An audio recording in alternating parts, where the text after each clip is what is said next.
Olá, Tânia. Olá, Fabi, Célia. Sejam bem-vindas. Olá, pastor. Paz, pastor, amém.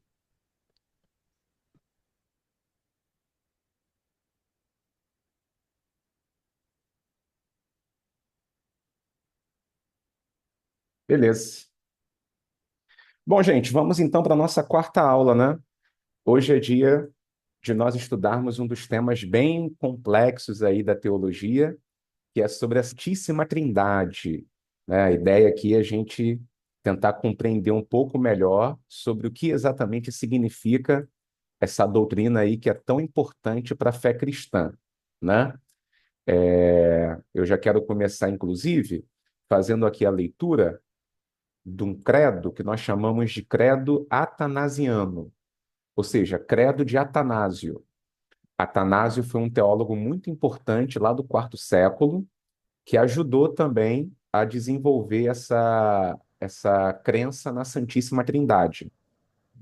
Esse credo é atribuído a ele, porém, muito provavelmente não foi ele quem escreveu, né? Porque não se encontra esse credo em nenhuma das obras escritas por Atanásio.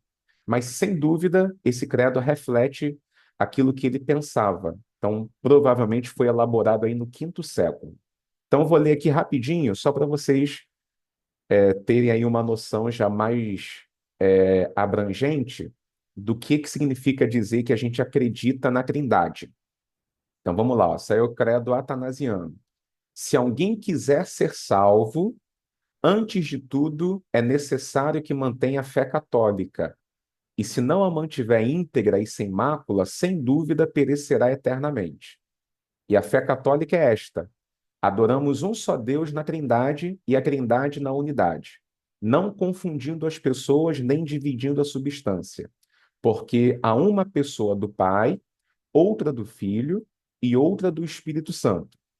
Mas a divindade do Pai, do Filho e do Espírito Santo é de toda uma. A glória é igual, a majestade é coeterna. Tal como o Pai é, tal é o Filho e tal é o Espírito Santo. O Pai não foi criado, o Filho não foi criado e o Espírito Santo não foi criado. O Pai é incompreensível, o Filho é incompreensível e o Espírito Santo é incompreensível. O Pai é eterno, o Filho é eterno e o Espírito Santo é eterno. E, no entanto, eles não são três eternos, mas um eterno. Como também não são três incriados, nem três incompreensíveis, mas um criado e um incompreensível. Assim também o Pai é onipotente, o Filho onipotente e o Espírito Santo onipotente. E, no entanto, eles não são três onipotentes, mas um só onipotente. Assim, o Pai é Deus, o Filho é Deus e o Espírito Santo é Deus. E, contudo, não são três deuses, mas um só Deus. Da mesma forma, o Pai é Senhor, o Filho é Senhor e o Espírito Santo é Senhor. Contudo, não são três senhores, mas um só Senhor. Pois assim como somos obrigados pela verdade cristã a reconhecer que cada pessoa é Deus e Senhor por si mesma, também somos proibidos pela religião católica de dizer há três deuses ou três senhores. O Pai não é feito de ninguém, nem criado nem gerado. O Filho é do Pai somente. Não foi feito nem criado, mas gerado. O Espírito Santo é do Pai e do Filho. Não foi feito, nem criado, nem gerado, mas procede. Portanto, há um Pai, não três pais. Um Filho, não três filhos. Um Espírito Santo, não três Espíritos Santos. E nessa trindade, ninguém é anterior ou posterior a outro. Ninguém é maior ou menor que outro. Mas todas as três pessoas são coeternas e coiguais, de modo que em todas as coisas, como já foi dito, a unidade na Trindade e a Trindade na unidade devem ser adoradas. Portanto, aquele que quiser ser salvo deve pensar assim a respeito da Trindade. Bom, vocês perceberam aí como o credo atanasiano, ele é bem abrangente, bem explicativo sobre o que a gente pensa sobre a Santíssima Trindade. Naquela época, essa crença ela era fundamental para a pessoa fazer parte da igreja. Só seria admitido na igreja quem cresce na Trindade. Por isso que ele coloca essas frases aí que são bem duras, né? Aquele que quiser ser salvo deve pensar assim a respeito da Trindade. Hoje os teólogos eles não são assim tão dogmáticos quanto a isso, né? Como a gente sabe que a doutrina da Santíssima Trindade é uma doutrina bem complexa, a gente geralmente não coloca isso como uma condição indispensável para a salvação. A salvação ela se baseia na fé em Jesus Cristo. Compreender a Trindade já é um desafio teológico para qualquer um. E talvez isso não seja a condição assim indispensável para a salvação. Agora, de fato, as igrejas cristãs em geral, elas reconhecem Deus dessa forma. É um Deus só, né? Um Deus único que subsiste em três pessoas. Essa é a crença de católicos, essa é a crença de evangélicos em geral, né? Protestantes em geral, e existem alguns grupos cristãos que não compartilham dessa crença. É o caso, por exemplo, das Testemunhas de Jeová, né, e outros grupos que também são considerados cristãos, porém possuem um entendimento diferenciado aí sobre a questão da Trindade. Bom, esse tópico, essa matéria, né, ela é uma matéria bastante complexa que a gente não tem aqui tempo para poder dissecar assim, tudo que já foi discutido e debatido sobre esse assunto. Mas eu vou só fazer um resuminho aqui de pouquíssimos minutos, só explicando a vocês como que essa doutrina foi desenvolvida, né? E por que que esse esclarecimento é importante. Porque vocês não vão encontrar a palavra Trindade na Bíblia. Não existe essa palavra na Bíblia. Essa palavra Trindade, ela foi aplicada posteriormente, né, por Tertuliano de Cartago, entre outros teólogos que usaram a palavra Trindade para poder se referir a essa doutrina. Então, Trindade, na verdade, é um termo teológico que explica o que exatamente nós cremos. Nos 4 primeiros séculos, houve algumas tentativas de explicar a crença cristã sobre Deus e sobre Jesus Cristo, só que essas tentativas elas foram, algumas delas frustradas porque eram heresias, elas não conseguiam captar com exatidão o que a gente crê. Por exemplo, vou citar aqui algumas. Ó, já lá nos primeiros séculos, estou falando aí de século II, século III, século IV, houve hipóteses como adocionismo. O adocionismo acreditava que Jesus Cristo foi adotado por Deus. Ou seja, Jesus Cristo era uma pessoa comum, era um ser humano comum, que num determinado momento da vida, Deus o adotou e fez dele seu filho. A partir dali, ele seria chamado de filho de Deus. Outra heresia que foi desenvolvida naquele tempo é o que a gente chama de modalismo, também chamada de sabelianismo, porque foi desenvolvida por um teólogo chamado Sabélio. O modalismo acreditava que o Pai, o Filho e o Espírito Santo eram três manifestações ou três modalidades da mesma pessoa. Ou seja, só existia uma única pessoa divina e essa única pessoa, em dado momento, se revelava como Pai, num outro momento se revelava como Filho e num outro momento como Espírito Santo, como se fossem três estados da matéria, né? Um, uma mesma porção de água eu posso deixar no freezer e aí vai ficar no estado sólido.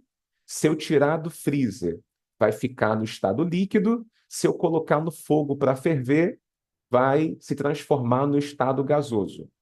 Só que, novamente, essa doutrina foi considerada herética, não explicava corretamente o que é a Trindade. Outra heresia daquela época foi o arianismo. Arianismo, que recebe esse nome por causa de um teólogo chamado Ário. ele era presbítero, né? E ele desenvolveu a ideia de que Jesus Cristo, ele era um ser criado por Deus. Ele não era apenas um homem, ele era um ser espiritual, só que ele não era tão eterno quanto Deus é eterno. Então, na teologia de Ário, da onde se desenvolveu o arianismo, Jesus foi criado, ou seja, Deus criou Jesus, criou o Filho, e a partir disso é que criou todo o restante do universo. Então, nesse ponto, nessa hipótese, o Pai seria anterior ao Filho. Novamente, essa doutrina, essa hipótese também foi rechaçada como heresia. Outra hipótese que havia naquela época é o que nós chamamos de subordinacionismo. O subordinacionismo acreditava que o Filho e o Espírito Santo, eles são Deus realmente. Só que eles estão subordinados ao Pai. É como se houvesse uma hierarquia. O Pai é que é o Deus eterno e etc, etc, etc. Soberano, por aí vai. O Filho e o Espírito Santo, eles também têm divindade, só que eles são subordinados ao Pai. Eles são, de certa forma, inferiores ao Pai. Então, mais uma heresia também que foi rejeitada.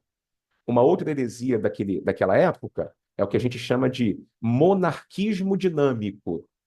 O monarquismo dinâmico acreditava, assim como o adocionismo, acreditava que Jesus era uma pessoa comum, era um ser humano comum, que num determinado momento da vida recebeu o poder divino. Ou seja, Deus o dotou de divindade, de poder, de glória, para que ele pudesse ser o que ele foi. Ou seja, todas essas hipóteses aí são hipóteses dos séculos 2, 3 e 4 depois de Cristo. E todas elas foram rechaçadas como heréticas, porque nenhuma delas explica corretamente o que é a Santíssima Trindade. E aí, depois de tanta discussão, a igreja fez dois concílios importantes. O primeiro dele é o concílio de Nicéia. Deixa eu colocar aqui, ó, concílio de Nicéia, que ocorreu no ano 325 depois de Cristo, né? Para poder discutir essa questão da divindade de Cristo e tudo mais. E mais tarde, por volta aí do ano 383, mais ou menos, nós temos o concílio de Constantinopla. Constantinopla. E aí, nesse concílio de Constantinopla, é que foi formulado, que foi concluído, por assim dizer, o que a gente chama de credo niceno-constantinopolitano. Que nomezinho grande, né? Olha que nomezinho enorme. Credo niceno-constantinopolitano. Por que recebe esse nome? Porque esse credo, ele atualiza as crenças desenvolvidas no Concílio de Nicéia e completa com as ideias do Concílio de Constantinopla. E aí nós tivemos o credo niceno-constantinopolitano, que é o credo, vamos dizer assim, oficial das igrejas cristãs, né? Principalmente a Igreja Católica. Deixa eu colocar esse credo aqui para vocês verem rapidinho. É esse credo que está aparecendo aí na tela agora. É evidente que o que eu coloquei é apenas um trecho. O credo é um pouco mais amplo. Eu só coloquei aí o trecho que é pertinente à Santíssima Trindade. O que nós cremos, então? Tem aí, ó. Creio em um só Deus e Pai, um só Deus, o Pai Todo-Poderoso, Criador dos céus e da terra e de todas as coisas visíveis e invisíveis, e em um só Senhor Jesus Cristo, o unigênito Filho de Deus, gerado pelo Pai antes de todos os mundos, luz de luz, Deus verdadeiro de Deus verdadeiro, gerado, não feito, sendo de uma só substância com o Pai, por quem todas as coisas foram feitas. E creio no Espírito Santo, o Senhor e doador da vida, que procede do Pai e do Filho, Esse E do filho aqui está entre colchetes porque tem uma disputa histórica se fazia parte do original ou não. Isso, inclusive, dividiu as igrejas, né? Igreja católica e igreja ortodoxa, mas é um assunto para outra aula. Que com o Pai, continuando, que com o Pai e o Filho juntos é adorado e glorificado, e que falou pelos profetas, tá? Então, esse aí é o credo niceno-constantinopolitano. Então, os cristãos em geral, à exceção de alguns pequenos grupos, né, algumas pequenas seitas, os cristãos em geral declaram esse credo. Nós cremos em um só Deus, um só Senhor e em um só Espírito Santo, tá? Bem, passada essa parte histórica aí, vamos à Bíblia. Como eu disse lá no início da aula, nós não encontramos a palavra Trindade na Bíblia. Se não encontramos essa palavra na Bíblia, por que então nós cremos nessa doutrina? Essa doutrina, ela se baseia em três pilares. Vou relacionar aqui para vocês esses três pilares. Primeiro pilar, vou colocar aqui, ó, só há um Deus. Só existe um Deus, tá? Isso aqui é inegociável. Só existe um Deus. E nós temos vários versículos na Bíblia que confirmam isso. Vamos pegar aqui uma listinha, ó. Deuteronômio, Tiago, Isaías, 1 Coríntios. Vamos ler aqui alguns rapidinho, ó. Primeiro deles, ó. Deuteronômio 6, versículo 4. Ouve, Israel, o Senhor nosso Deus é o único Senhor. Tiago 2,19. Tu crês que há um Deus? Fazes bem. Também os demônios creem e estremecem. Isaías 46:9. Lembrai-vos das coisas passadas desde a antiguidade, que eu sou Deus e não há outro Deus, não há outro semelhante a mim. 1 Coríntios 8, versículo 4. Assim que quanto ao comer das coisas sacrificadas aos ídolos, nada é no mundo, e que não há outro Deus, senão um só. Então, a primeira verdade bíblica que a gente fundamenta aí essa doutrina é que existe um único Deus. Isso aqui é inegociável para a nossa fé. Nós somos uma religião monoteísta. Nós somos uma religião monoteísta que indica, que reforça, né, a nossa fé em um único Deus. Só que além dessa verdade bíblica, existe também uma segunda verdade bíblica, que é a seguinte: na Bíblia, três pessoas são identificadas como Deus. Três pessoas. Quem são essas pessoas? O Pai, Jesus e o Espírito Santo. Essas três pessoas são identificadas na Bíblia como Deus: o Pai, Jesus e o Espírito Santo. Na Bíblia, nós temos versículos que chamam o Pai de Deus? Sim. Vamos pegar essa listinha aqui, ó. Vamos lá. 1 Coríntios, capítulo 8, versículo 6. Todavia, para nós há um só Deus, o Pai. Percebeu aí, né? O Pai é chamado de Deus. Todavia, para nós há um só Deus, o Pai. Efésios, capítulo 4, versículo 6. Um só Deus e Pai de todos. Percebe aí novamente que o Pai é chamado de Deus. João capítulo 6, versículo 27.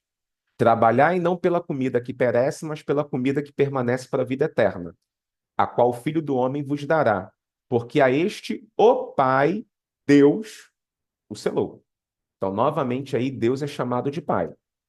1 Pedro 1:2. Eleitos segundo a presciência de Deus, Pai. Deus, Pai. Ou seja, nós vimos aí pelo menos uns 4 versículos que mostram que o Pai é Deus. Agora, na Bíblia, Jesus Cristo também é chamado de Deus.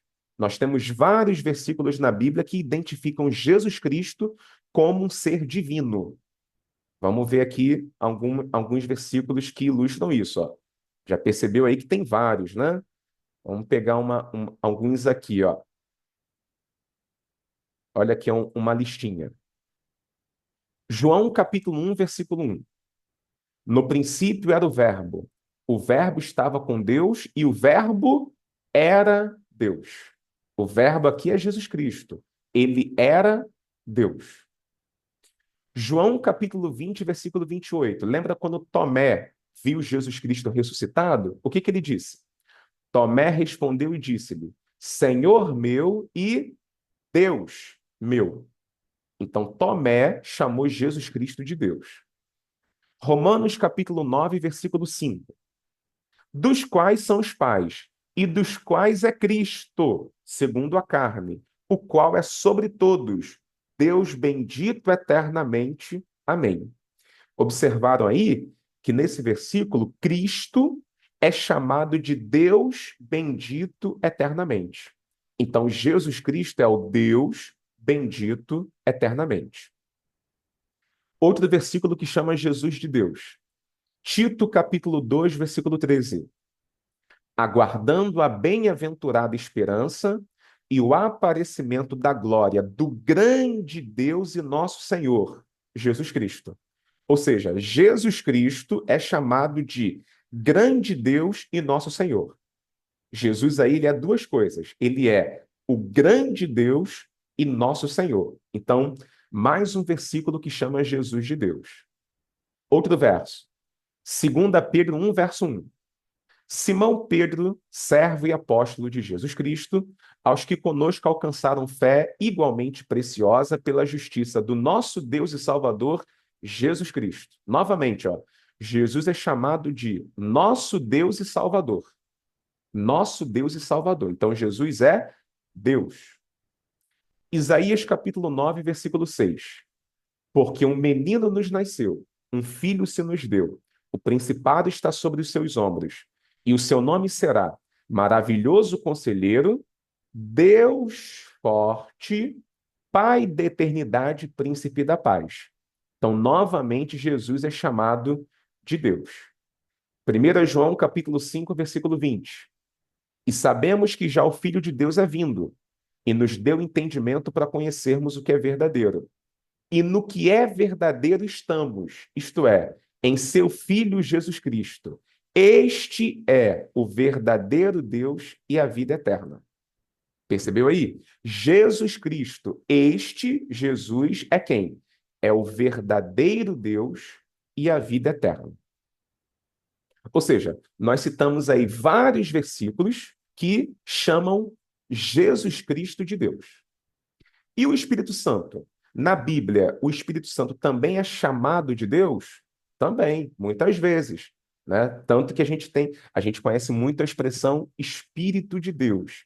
Mas vamos ver alguns versículos que são até mais diretos, ó. Por exemplo, João não, desculpa. É isso mesmo. João capítulo 4, versículo 23 e 24. Vamos ver aqui, ó.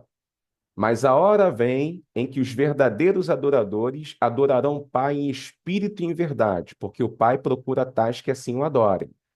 Deus é espírito, e é necessário que os que o adorem em espírito e em verdade. Deus é espírito. Então nós temos um versículo aí que claramente chama Deus de espírito, ou Espírito de Deus. 2 Coríntios 3,17. Olha esse versículo aí também, ó. Ora, o Senhor é o Espírito. E onde está o Espírito do Senhor, aí a liberdade. Então, novamente, o Senhor é chamado de Espírito. Agora, olha esse versículo como ele é bem intrigante. Atos capítulo 5, versículos 3 e 4. Observem esse diálogo de Pedro. Disse então Pedro, Ananias, por que encheu Satanás o teu coração para que mentisses ao Espírito Santo e retivesses parte do preço do terreno? Enquanto o possuías, não era teu? E vendido não estava o preço em teu poder? Como, pois, formaste este desígnio em teu coração? Não mentiste aos homens, mas a Deus. O que a gente pode notar aqui, ó, nesses dois versículos, deixa eu enquadrá-los aqui para a gente se atentar, é que no versículo 3, Pedro fala que Ananias havia mentido ao Espírito Santo. Mas no versículo 4, ele diz que, na verdade, Ananias mentiu para quem? Para Deus. Ou seja, no versículo 3 se diz que ele mentiu ao Espírito Santo. No versículo 4 se diz que ele mentiu a Deus. O que que isso demonstra? Que o Espírito Santo é o próprio Deus. Quem mente ao Espírito Santo está mentindo para o próprio Deus, porque o Espírito Santo é Deus, tá? Então, esta é a segunda evidência de que nós temos aí nas Escrituras que fundamentam a doutrina da Trindade. Três pessoas na Bíblia são identificadas como Deus verdadeiro: o Pai, o Filho, Jesus, e o Espírito Santo. Isso agora nos abre o caminho para a terceira base bíblica, ou terceira doutrina bíblica que fundamenta a nossa crença na Trindade, que é a seguinte: as três pessoas são distintas, ou seja, não são a mesma pessoa. São três pessoas distintas. É aí que a doutrina da Trindade vai se estabelecer. Existe um único Deus. Na Bíblia, o Pai, o Filho e o Espírito Santo são chamados de Deus, mas eles são três pessoas distintas. O que isso quer dizer, distintas? Significa que elas se relacionam. Essas três pessoas se relacionam, elas se comunicam, elas têm a sua, vamos dizer assim, a sua identidade própria. Isso não é um termo teológico apropriado, mas é só para a gente explicar didaticamente essa questão. São três pessoas distintas. Eu vou mostrar aqui alguns versículos para a gente perceber isso claramente. Por exemplo, João 14, versículo 16. Vamos observar esse versículo do que Jesus disse. E eu rogarei ao Pai. Deixa eu pegar aqui a revista corrigida. E eu rogarei ao Pai, e ele vos dará outro consolador, para que fique convosco para sempre. Vocês observem aí que nós temos três pessoas aqui. Eu, Jesus Cristo, né? É ele que vai fazer o pedido. O Pai é para quem ele faz o pedido. E o Consolador é o próprio pedido sendo atendido. Então, nós temos aqui as três pessoas. Deixa eu colocar aqui, ó, só para a gente observar João 14, 16. Né? O que nós temos aqui? Ó? Um pede, um recebe o pedido e outro é o próprio pedido. É o próprio pedido. Quem é que pede? O filho. O filho pede para quem? O pai. E qual é o pedido que o filho faz e o pai atende? O espírito. Então são três pessoas distintas. O filho é quem faz o pedido, não é o pai que pede, é o filho que pede. O pai é quem recebe o pedido, não é Jesus quem recebe o pedido, é o pai quem recebe o pedido. E o espírito é o próprio pedido sendo atendido.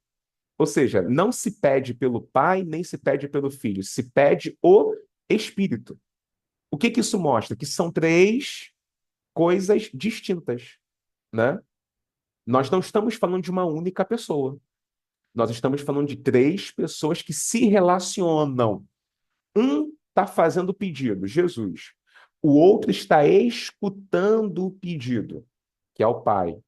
O outro é o que vai ser a resposta para o pedido, que é o Espírito Santo. Então, nós temos aqui três pessoas distintas.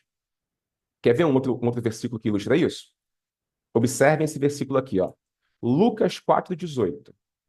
O Espírito Santo é sobre mim, pois que me ungiu para evangelizar os pobres, enviou-me a curar os quebrantados de coração e etc. Jesus aqui diz que esse texto se cumpriu nele, né? E esse texto foi tirado da onde?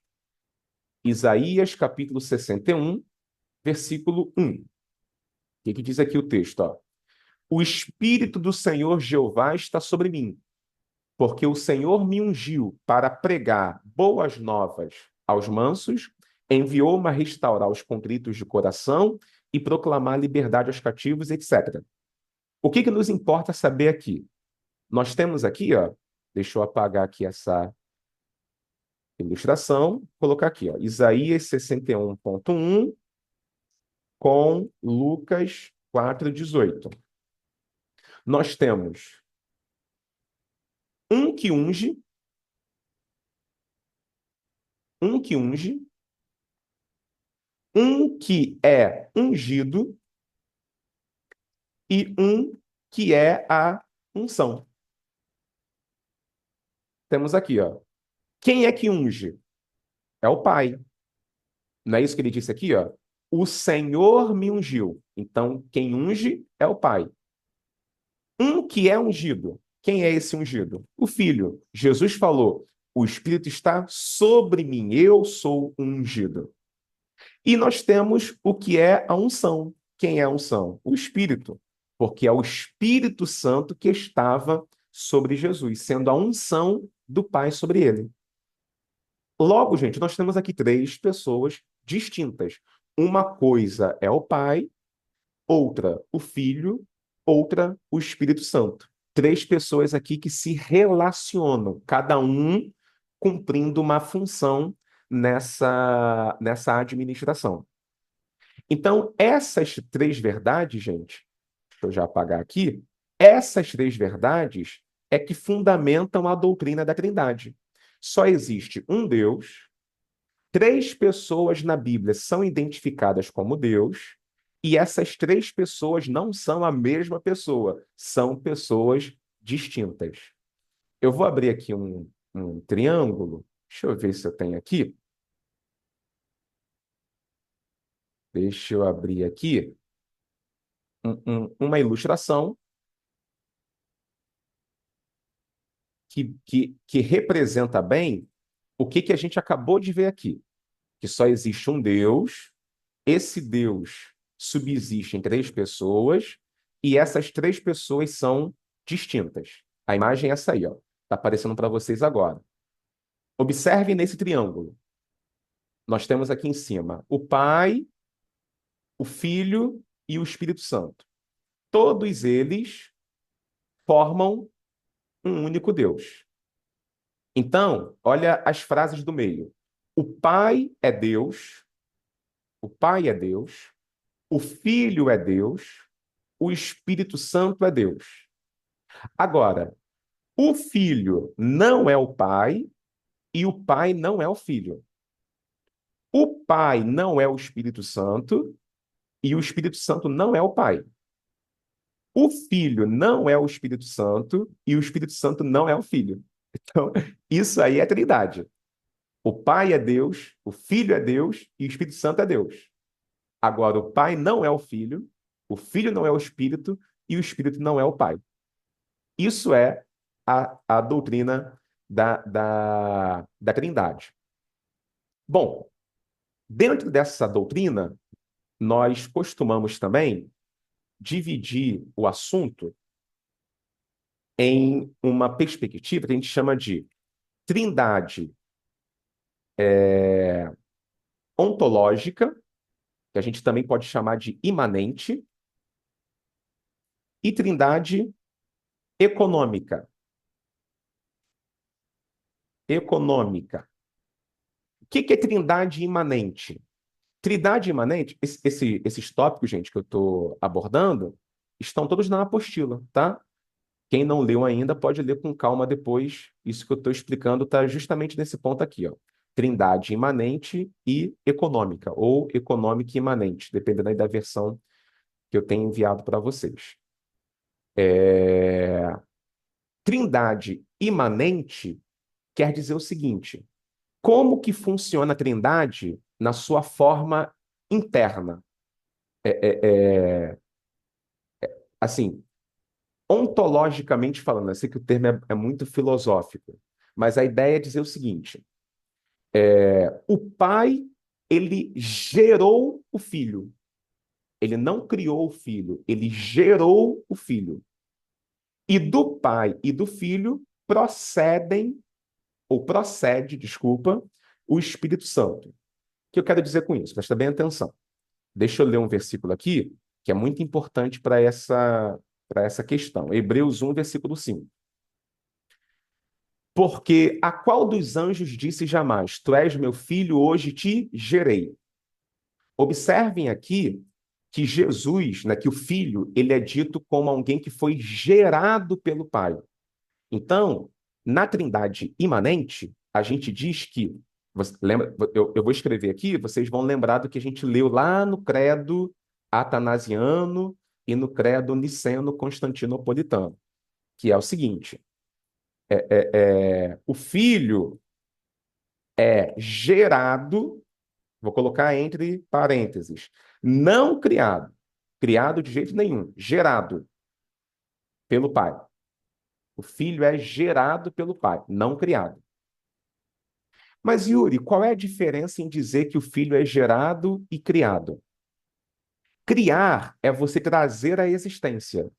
Jesus, o filho, não foi trazido à existência, ele sempre existiu, ele é eterno. O que significa dizer que é gerado? Gerado é uma coisa que flui naturalmente de outra. Vou dar um exemplo bem simples, para a gente tentar entender. O que nasceu primeiro? A luz do sol ou o sol? Seria isso aqui. Ó. O que surgiu primeiro? O sol ou a luz do sol? O que surgiu primeiro? Uma ou outra? Não tem o que surgiu primeiro. Não tem. Por quê? Porque uma coisa está intimamente ligada à outra. Assim que o Sol surgiu, ele já surgiu emitindo luz. Deu para entender? O Sol ele já nasce, ele já surge emitindo luz. Então a luz do Sol é tão antiga quanto o próprio Sol. É, é, é, é nesse ponto que a gente fala que Jesus, o Filho, ele foi gerado pelo Pai. O Pai não precisou trazê-lo à existência. O pai não é o primeiro que existiu, aí depois dele o filho nasceu. Não, nada disso. O filho é desde quando o pai já era. Porque o filho foi gerado pelo pai. Assim como nunca existiu sol sem a luz do próprio sol, nunca existiu o pai sem o filho. Por isso que o filho é eterno. Ele foi gerado pelo pai desde a eternidade, tá? E também dizemos que o Espírito Santo procede do Pai. Onde que a gente vê isso? Ó? João capítulo 15, versículo 26. Mas quando vier o Consolador, que eu da parte do Pai vos hei de enviar, aquele Espírito de verdade que procede do Pai, olha aqui, ó, que procede do Pai, ele testificará de mim. O Espírito procede do Pai. Novamente, o Espírito não foi criado e também não foi gerado. O termo gerado a gente aplica apenas ao Filho. O Espírito procede, simplesmente procede. Sempre existiu. Assim como Deus sempre existiu. O Espírito Santo é eterno, tanto quanto o Pai é eterno, o Filho é eterno. Mas em linguagem teológica, a gente diz que o Espírito Santo procede do Pai, tá? O Pai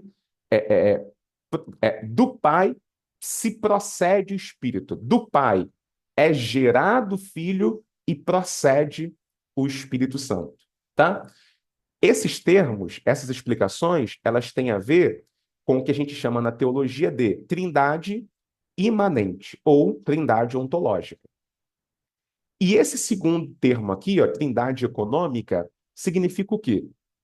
Significa dizer que, apesar do Pai, o Filho e o Espírito Santo serem um único Deus, eles têm funções diferentes. Eles cumprem atividades diferentes. Cada um faz uma coisa. Por isso que a gente chama de trindade econômica, porque é uma trindade administrativa. Cada um tem uma atividade a fazer. Por exemplo, quando falamos assim, vamos aplicar isso em alguns exemplos que eu acho que fica mais claro. Vamos falar da salvação. Salvação da humanidade. Vamos lá. Deus é nosso Salvador. Deus é o nosso Salvador, tá? Agora, é a trindade completa. O Pai, o Filho e o Espírito Santo estão diretamente ligados à nossa salvação. Mas quem foi que nos amou de uma tal maneira? Se a gente pegar o Pai, o Filho e o Espírito Santo, quem foi que amou o mundo de tal maneira? Isso nós atribuímos ao Pai. O Pai amou. Agora, quem é que veio na Terra, se encarnou, né? Morreu na cruz do Calvário e ressuscitou? Foi o Pai? Não. Foi o Espírito Santo? Também não. Quem morreu na cruz por nós e ressuscitou ao terceiro dia foi o Filho. Então posso colocar aqui, ó. O Filho encarnou e morreu.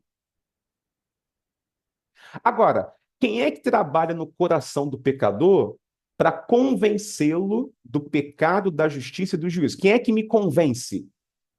Quem é que me converte? Quem é que me regenera? Está aqui, ó. É o Espírito Santo. O Espírito Santo convence. Ou seja, a salvação do ser humano é obra de Deus, mas cada uma das pessoas cumpre uma função. O Pai amou o mundo. O Filho deu a sua vida na cruz. O Espírito Santo convence o pecador. Esse raciocínio que eu apliquei aqui sobre a salvação, a gente pode aplicar para qualquer outra obra de Deus. Por exemplo, a criação. Deus é o Criador. Deus criou todas as coisas. Mas na criação, cada pessoa divina cumpre uma função. O Pai ordena, o Filho executa a ordem, o Espírito Santo modela a ordem executada. Como que diz assim? Foi o Pai que disse: haja luz. Foi o Filho que fez a luz existir. E foi o Espírito Santo que fez a luz ser do jeito que ela é. Seria mais ou menos isso.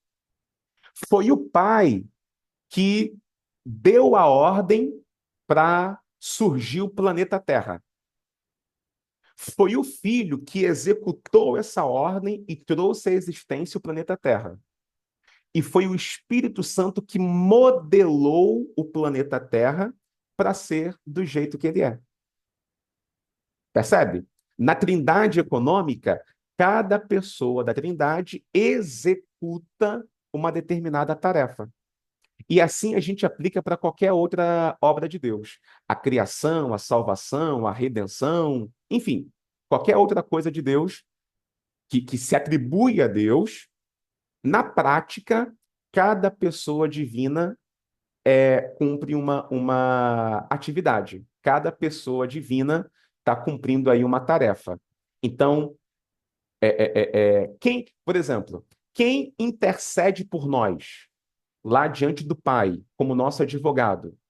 É Jesus Cristo. Quem é que nos dá dons espirituais? É o Espírito Santo. Olha aqui, ó. Olha um bom exemplo. Olha um bom exemplo também, ó. Oração. Nós oramos a Deus, né? Oração é falar com Deus. Só que no processo da oração, cada uma das três pessoas cumpre uma função, uma atividade.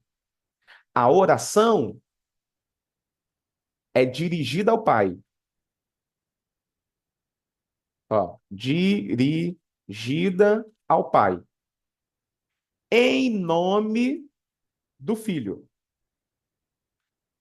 E com a intercessão do Espírito. Então, quando a gente dobra os joelhos para orar, a nossa oração é dirigida para quem? Nós não falamos nem com o Filho, nem com o Espírito Santo. A gente fala com o Pai. Lembra da oração que Jesus nos ensinou? Quando vocês orarem, vocês orarão assim: Pai nosso que estás nos céus. Então, a nossa oração é dirigida ao Pai. Só que para a gente falar com o Pai, a gente tem que falar em nome de quem? Em nome do Filho. Então, tudo que a gente pedir, a gente pede ao Pai em nome do Filho. Mas a gente sabe pedir como convém? Não, a gente não sabe pedir como convém. Então, o Espírito Santo é que intercede por nós para que nossos pedidos sejam atendidos. E ele intercede por nós com gemidos inexprimíveis, tá? Cada um com uma função. Agora, as atividades mais importantes da igreja é dirigida a Deus ou feita para Deus, né? Ou em nome de Deus. Por exemplo, o batismo. O batismo é em nome do Pai, do Filho e do Espírito Santo. Três pessoas em conjunto. A bênção apostólica, que o amor de Deus, a graça do Filho e a comunhão do Espírito Santo sejam com todos vós. Ou seja, toda a Trindade, ela está reunida na nossa devoção.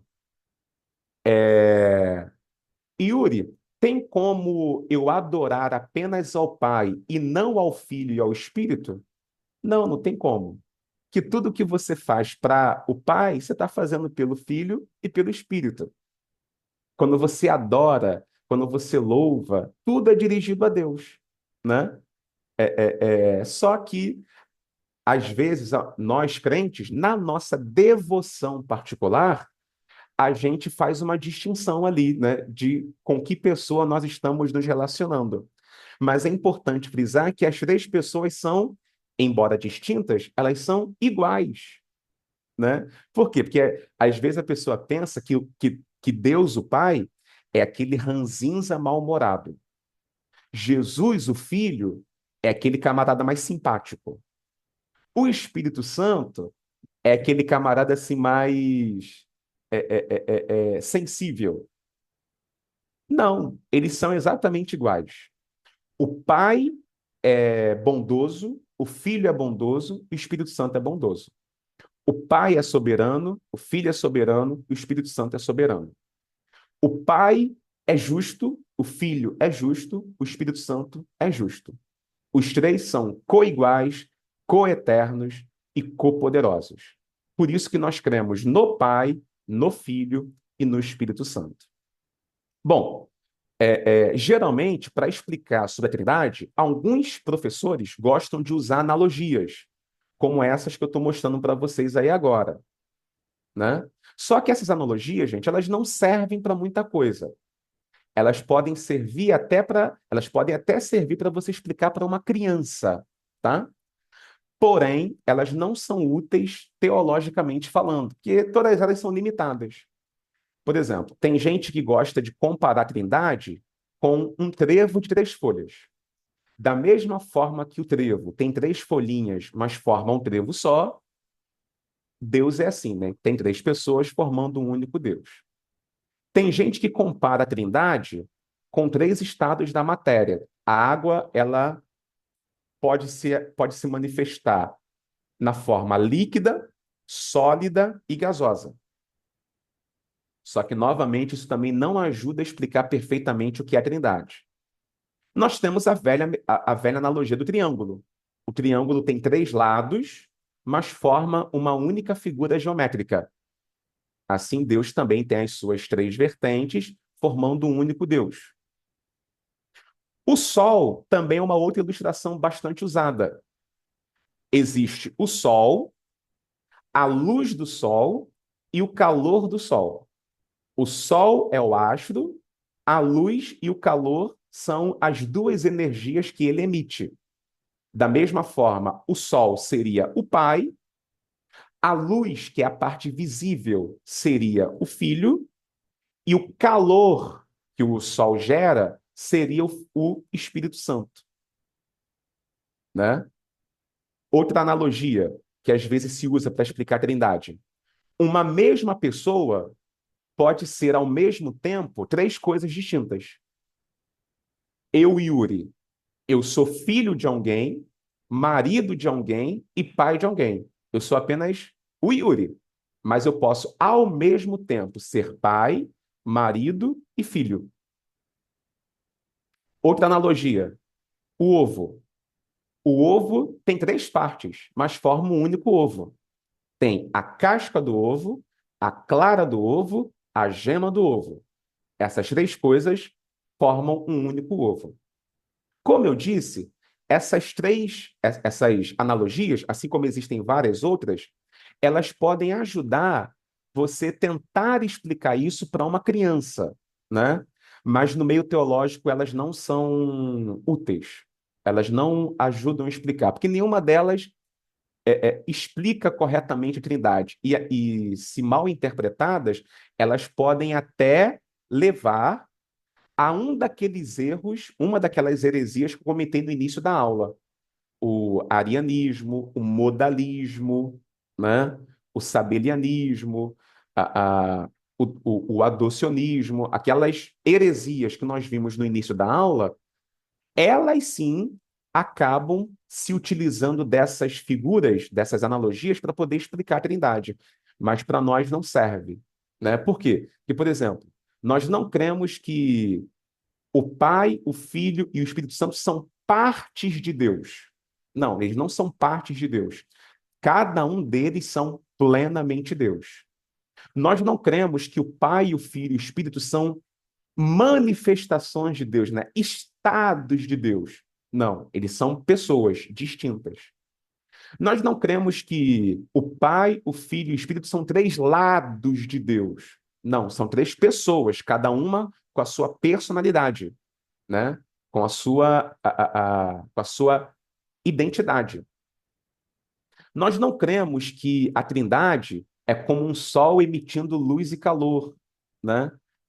Porque nós não cremos que o Filho e o Espírito são apenas emanações de Deus. Não, eles são pessoas, novamente, com a sua identidade, com a sua personalidade.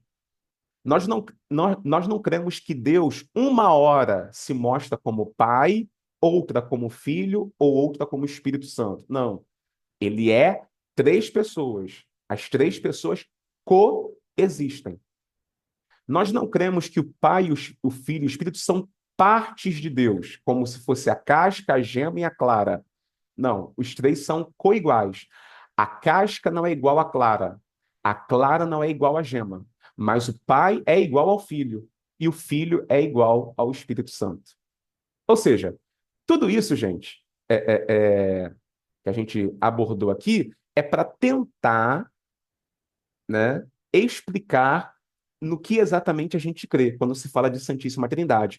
Mas, como eu disse no início da aula, é um tema bastante complexo, bastante misterioso.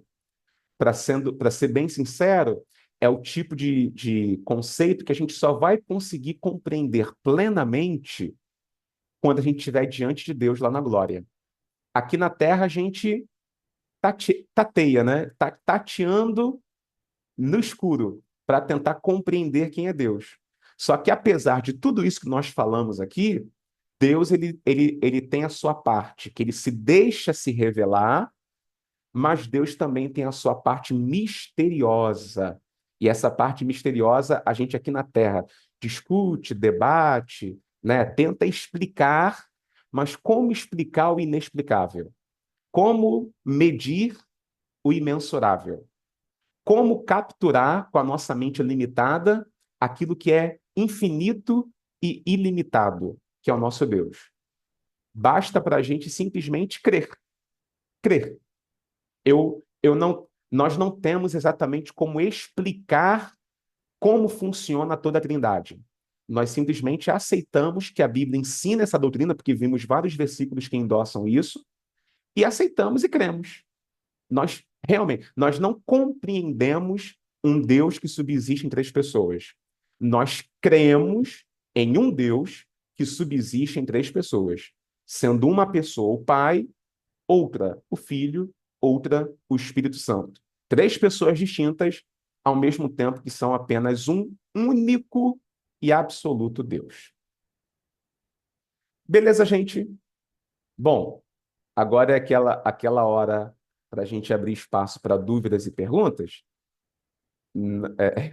É evidente que esse tema, naturalmente, não é 100% compreendido, né, com perfeição, mas talvez de tudo aquilo que eu expliquei, haja algum ponto ou outro que vocês desejassem comentar alguma coisa, fazer alguma pergunta, aí eu abro espaço para vocês. Bom, pastor, é perfeito, mas é complicado. Eu vou ler 3 vezes. Eu vou ter que estudar mais de 3 vezes isso, pastor. Aí uma vez ele é um só, uma vez ele é três. Ai, meu Deus. Eu tenho 67 anos, pastor, pelo amor de Deus. Mas é perfeito, senhor, meu Deus, meu Deus. Ai, Jesus tem que abençoar muito o senhor. Agora eu dou espaço para outra pessoa falar. Deus te abençoe muito. Amém, mesmo. Tânia levantou a mão. Oi, pastor. É assim, quando o senhor começou a ler o primeiro credo, que é o credo de Atanásio, né? Eu, Sim. eu reparei sobre isso. Jesus, que o Pai, no caso, ele não foi criado, não foi gerado, não foi feito por ninguém. Ótimo. Até aí, beleza. Aí vem o Filho, que já foi gerado. Aí depois vem o Espírito, que também não foi gerado, mas é procedente do Pai e do Filho. E a mesma coisa acontece no outro credo, a mesma coisa, né? Aí a pergunta é assim, porque o senhor falou daquelas heresias todas, e eu lembrei daquela passagem que fala em Lucas, eu botei aqui, é Lucas 22:42, quando Jesus fala assim, até separei aqui, peraí, rapidinho, dizendo, Pai, se queres, passa vir nesse cálice, todavia, não te faça a vontade, mas a tua, né? Então, quando a gente lê esse tipo de texto na palavra, a gente vê uma hierarquia. Eu, pelo menos na minha cabeça, eu hoje vejo uma hierarquia assim, como se tivesse mesmo, assim, fosse o pai, a hierarquia para mim seria o pai, o filho e o espírito, né? Eu penso assim. Eu li assim que o pai cria, o filho salva e o espírito santifica, né? Eles têm função diferente, todos três são Deus, mas eu consigo, assim, pelos textos como essa passagem, ver essa hierarquia. Então, eu estou sendo herege, estou sendo É, errada, porque deixa eu eu explicar essa enxergo uma parte. hierarquia, entendeu? Sim, mas eu vou te explicar o motivo dessa confusão. Porque a partir daí, você já está tocando num outro tema, que é o seguinte: a dupla natureza de Jesus Cristo. A gente tem que lembrar que quando Jesus estava aqui na Terra, ele era Deus e homem ao mesmo tempo, ser humano ao mesmo tempo. Então, quando a gente lê nos evangelhos as passagens em que Jesus ele se coloca numa condição de submissão ao Pai, nós temos que lembrar que naquele momento nós não estamos falando de Jesus enquanto Deus. Nós estamos falando de Jesus enquanto homem, enquanto ser humano. Na sua condição humana, o Filho se colocou de forma subordinada ao Pai, submissa ao Pai. Porque aqui na Terra, vivendo como homem, ele tinha que se comportar como homem, tinha as limitações de qualquer ser humano, e como qualquer ser humano, ele tinha que obedecer a Deus. Então, enquanto ele estava na Hum. sua condição humana, sim, na sua condição humana, ele fica subordinado ao Pai. Mas isso é a sua humanidade, não a sua divindade. Na sua divindade, ele não é subordinado. Na sua divindade, ele é igual ao Pai. Na sua divindade, ele não precisa obedecer ao Pai, está submisso ao Pai. Não, ele é exatamente igual ao Pai. Coigual, coeterno e copoderoso. Apenas aqui na Terra que ele teve que fazer aquilo que Paulo explica em Filipenses capítulo 2, versículo 6. Ele diz aqui, ó, que sendo em forma de Deus, né, Jesus, sendo em forma de Deus, não teve por usurpação ser igual a Deus. Ou seja, mesmo sendo Deus, Jesus não quis ser igual a Deus aqui na terra, na condição humana. O que que ele teve que fazer? Ele aniquilou-se a si mesmo, tomando a forma de servo. Percebeu aqui? Jesus não é um servo, mas ele precisou tomar a forma de servo para que, enquanto estivesse aqui na terra, ele fosse para nós o exemplo de obediência, fazendo-se semelhante aos homens. Aí, como diz na sequência, achado na forma de homem, percebe como o texto sempre endossa a sua humanidade. Na sua forma de homem, ele humilhou-se a si mesmo, sendo obediente até a morte e morte de cruz. Então, enquanto É homem, ele obediência, foi subordinado, obediente, né? obediente. Enquanto homem, ele teve que fazer tudo isso. Agora, enquanto Deus, não. A sua divindade é igual à do Pai. É porque é bem complicado. Aquela parte que o senhor falou também da oração, em que pede ao Pai, em nome de Jesus, e quando eu não souber, e o Espírito Santo entra, né? Então, assim, é, a cabeça gera uma hierarquia. Assim, eu só entro na presença do Pai por Jesus.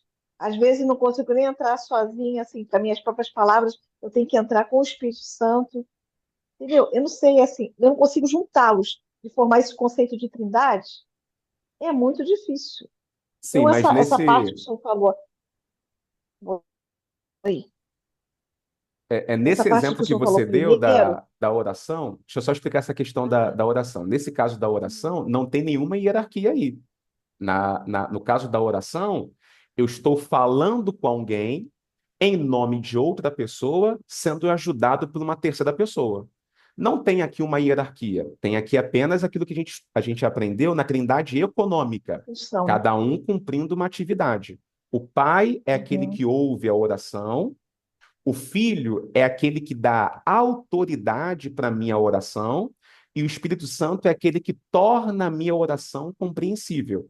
Então, todos eles estão participando da minha oração, mas não tem ali nenhuma hierarquia, tem apenas uma divisão, vamos dizer assim, de atividades. É porque assim, e o senhor falou a respeito da explicação. Para uma criança, você pode usar aqueles símbolos até aceitável, né? Mas no caso de um adulto, por exemplo, você explicar a trindade já complica a situação, né? Porque vai Já levar para alguma você daquelas assim, heresias. não tem assim, você não consegue explicar isso com palavras, né? Assim, o senhor, por exemplo, deu uma aula agora, 1 hora de trindade. Eu ainda continuo com a minha cabeça separando cada uma das pessoas, embora eu entenda que elas têm a mesma essência, né? Não sei se posso chamar isso de essência, natureza, né? Mas que tem as funções diferentes, mas eu não consigo juntar, entendeu? A Sim, minha cabeça ainda não junta, não peguei aquele caminho das pedras de juntar, ao ponto é a de vê-los. limitação da nossa mente mesmo. Aí a gente tem que só lembrar disso, né? Na teologia, a gente está falando sobre Deus, gente, né? Deus não é um Isso, objeto que eu consigo colocar na mesa, desmontar e saber isso. como funciona. Deus está muito além da nossa capacidade. A nossa questão com a Trindade, ela não é tanto com o objetivo de compreender. A nossa questão com a Trindade é mais uma forma de declarar. A gente não compreende a Trindade, a gente declara. Eu creio nisso. Eu creio num Deus que subsiste em três pessoas distintas. Eu declaro isso. Não tem como a gente compreender logicamente isso. Por quê? Porque a gente ainda está preso a essa carne humana. A gente não viu a Deus. A gente está falando de um ser que a gente nunca viu. A gente está falando de um Deus Isso. que se revela ao mesmo tempo que se esconde. Então, esse Deus, para a gente ter uma compreensão mais clara sobre ele, é só na eternidade mesmo. Mas, Yuri, se é só lá, então por que que a gente tem que ter esse tipo de aula aqui? Essa aula, né, esse assunto, é importante por quê? É importante, primeiro, para eu fazer uma declaração de fé, para você, enquanto cristão, declarar no que você crê, ainda que não seja perfeitamente possível, você explicar logicamente, mas você declara, eu creio num único Deus que subsiste em três Uhum. pessoas distintas. Isso é uma declaração. E qual é a segunda coisa importante dessa aula? A segunda coisa importante é eu rejeitar falsas doutrinas. Quais? Eu não creio em três deuses, não. Eu creio num único Deus. Se um testemunho de Jeová falar assim para mim, Jesus não é Deus. Não, peraí. Jesus é Deus, sim. Eu creio que Jesus é Deus. Dizer que Jesus não é Deus, isso é uma heresia. Isso é uma falsa doutrina. Isso. O Espírito Santo é Deus. Eu creio sim que o Espírito Santo é Deus. É uma pessoa e é divina. Não é uma energia como eles pensam, não. Ou seja, isso é uma forma também de inibir falsas doutrinas, né? Doutrinas perigosas. Mas longe da matéria, tentar explicar perfeitamente a Trindade. Não é. É para declarar o que cremos, ao mesmo tempo que a gente protege a nossa fé de falsas doutrinas. Tá ótimo. Vou dar uma lidinha a mais isso aí, porque é como a Célia falou, né? A gente vai ler, vai ler, vai ler, vai reler, vai ler, ler, ler. A gente não aprende nunca, né, Célia? Ó, Vai reler a causa. tem gente que fala que não cabe na matemática, né? Não cabe. Como é que um mais um vai ser um? Porque Igual. mais um é três, né? A questão é você mudar a operação matemática. Um vezes um é igual a um. Sim. Aqui que está a trindade. Trindade não é a Três. soma de um mais um mais um. Trindade é o Pai vezes É, Filho vezes Espírito. Dá o mesmo Deus. oh Então, Jesus. pastor, aí assim, nós vamos lá no início da criação, né? Quando ele fala, né? Não, quando ele foi a criar o homem, ele falou: façamos o homem a nossa imagem e semelhança, Isso, no né? plural. Quer dizer, ali a gente já pode ver, né? Façamos o homem, eles já Ele são não três, estava né? Em um sozinho. só. Exatamente, não estava Ele não sozinho. estava sozinho, é isso. É verdade. Perfeito. E assim, quando o senhor fala em eternidade, eu não sei se quando a gente chegar na eternidade, eles vão estar separados. E eles Boa são pergunta, gerados. né? Tipo assim, assim, não, Sim, não, sim. não pensa nisso. Assim, se é um Deus só, eu não acredito que eu vou chegar lá e vou encontrar uma cabana, né? Assim, daquele filme A Cabana, assistir A Só Cabana. quando você chegar Então, lá. assim, eu não vou encontrar aquilo. Então, assim, de repente vai ter tudo num só, aí vai confundir, é só pela graça mesmo. Só pela graça. Ainda Lá, que diz assim, o Espírito, professor, lá que a graça vai se manifestar, porque é muita confusão na cabeça, gente. Professor, quando que essa trindade, se é a mesma pessoa, é um Deus só, né? Deus só não vai separar, É né? muito discernimento, muita eu acho sabedoria. que é a Daniele, né, Então, que está falando. Deixa eu ouvir a Daniele. a Dani, Não, quando fala que ele está sentado à destra de Deus, então é porque tem um trono para ele separado, né? Então, essa é uma outra dúvida, né? Será que tem três tronos, então? Um trono para o Pai, um Filho e o Espírito Santo? Ou talvez seja apenas uma linguagem figurada? Entendam, a Bíblia, ela usa muitas linguagens figuradas, gente. A gente também não pode esquecer disso. Muitas linguagens figuradas. Então, quando se fala que o filho está assentado à destra do pai,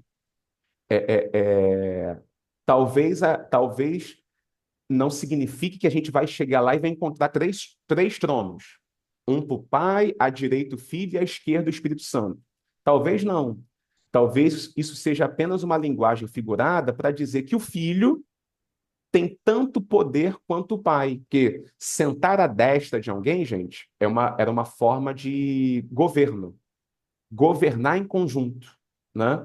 Quando havia a figura de um líder e alguém se assentava à direita desse líder, era sinônimo de que esse alguém tinha o direito também de exercer autoridade, tanto quanto aquele líder principal. Então, lá no céu, não é que a gente vai chegar lá e vai encontrar três tronos. A gente vai encontrar um único Deus. Temos que encontrar um único Deus. Agora, como que esse Deus vai se revelar para a gente lá? Aí passa para a revelação eterna. Lembra que a gente estudou na primeira aula? Existe a revelação geral e existe a Uhum. revelação especial. Mas e lá no céu? Lá no céu pode ser que a gente tenha um terceiro tipo de revelação. Talvez lá no céu, Deus se revele para a gente de uma forma que ele não pôde se revelar, nem pela revelação geral, nem pela revelação especial, pelo simples fato de que a nossa mente não tem capacidade de captar isso. Mas talvez lá na eternidade a gente consiga finalmente enxergar a Deus como ele de fato é, que é aquele versículo, inclusive, de 1 João, capítulo 3, versículo 2. Mas sabemos que quando ele se manifestar, seremos semelhantes a ele. Aí o texto completa. Porque assim como é, o veremos. Assim como ele é, o veremos. Qualquer especulação aqui, nossa, gente, é mera imaginação.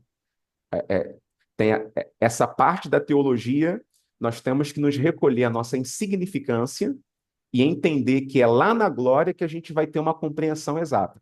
Aqui a gente só vê, como Paulo disse, a gente vê por espelho, como em enigma, que é o que ele falou em 1 Coríntios 13, versículo 11, né?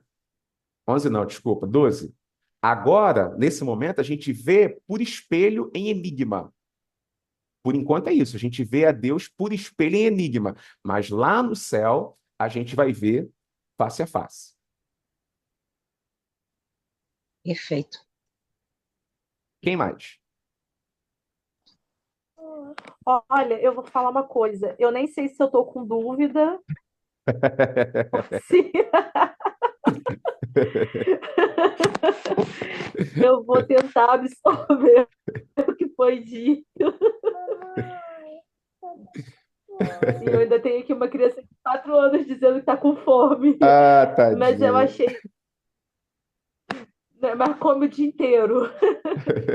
É, na verdade, eu achei interessante agora a sua última fala, porque, assim, obviamente que a gente vai estudar muito, e é possível que a gente ainda não entenda como... que a gente não entenda com certa clareza, né? Mas eu acho que entender o básico para proteger a fé e não ser enganada, eu acho que já é uma questão essencial, né? Porque são tantas falsificações da verdade e algumas falsificações muito próximas. Existem falsificações que a gente consegue já delimitar ali. Nossa, isso é muito falso. Mas existem outras que elas se aproximam muito, muito, muito da verdade. E aí a gente precisa conhecer, acho que o básico para poder. Só um minuto, filho. Tá bom. Eu achei, então, assim, eu acho que é isso. Eu acho que se a gente ficar tentando entender e principalmente tentar criar uma imagem do que a gente aprendeu, eu acho que isso vai trazer ainda mais confusão, né? Porque a gente Sim, fica sim. tentando trazer, né? É isso, mas compreender de maneira que a gente consiga proteger o que a gente acredita, eu acho que já é realmente, como você falou, o essencial. Isso aí. Deixa eu desligar o áudio para vocês não ouvirem o mãe, eu tô Ah, com fome, tadinho. mãe, eu tô com fome. Mas a ideia é essa mesma. A ideia não é tornar o assunto 100% compreensível. A ideia é a gente estudar esse assunto para nos proteger do engano, né? Das falsas doutrinas. Como eu já disse antes, né? Eu posso não entender perfeitamente como é a Trindade. Posso não entender. Por outro lado, eu sei que Jesus é Deus. Eu creio que Jesus é Deus. Então, se qualquer pessoa tentar me tirar disso, me tirar essa ideia, eu já entendo que isso é uma heresia. Não, perdoe, eu creio que Jesus é Deus. Eu posso não entender perfeitamente Trindade, mas se alguém tentar falar assim para mim, existem vários deuses, como acreditam os politeístas, aí eu já rechaço. Não, peraí, só creio num único Deus. Não sei como ele funciona, mas eu sei que é um Deus só. Então, essas explicações, elas têm mais essa finalidade, de proteger a nossa doutrina de falsas interpretações, né? Porque, às vezes, as doutrinas falsas são as mais parecidas, às vezes são as mais perigosas. Por isso que a gente tem que se precaver disso.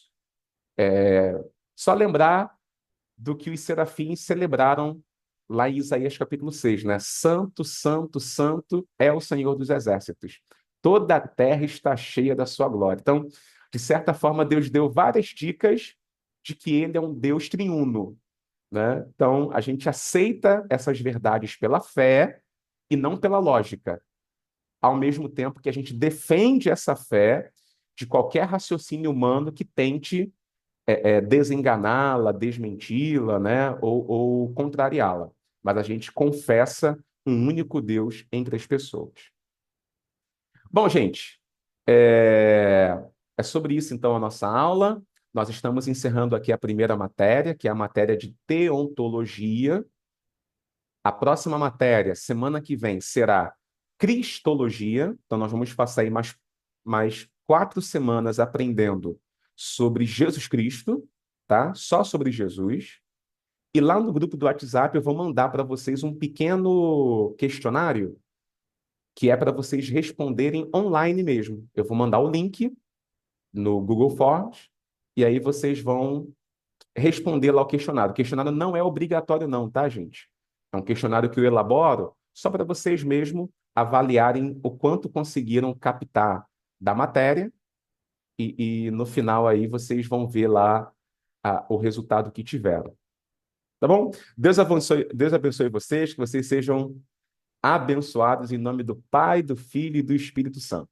Tá bom, gente? Boa semana para vocês. Fica com Deus. Amém. Boa semana, galera.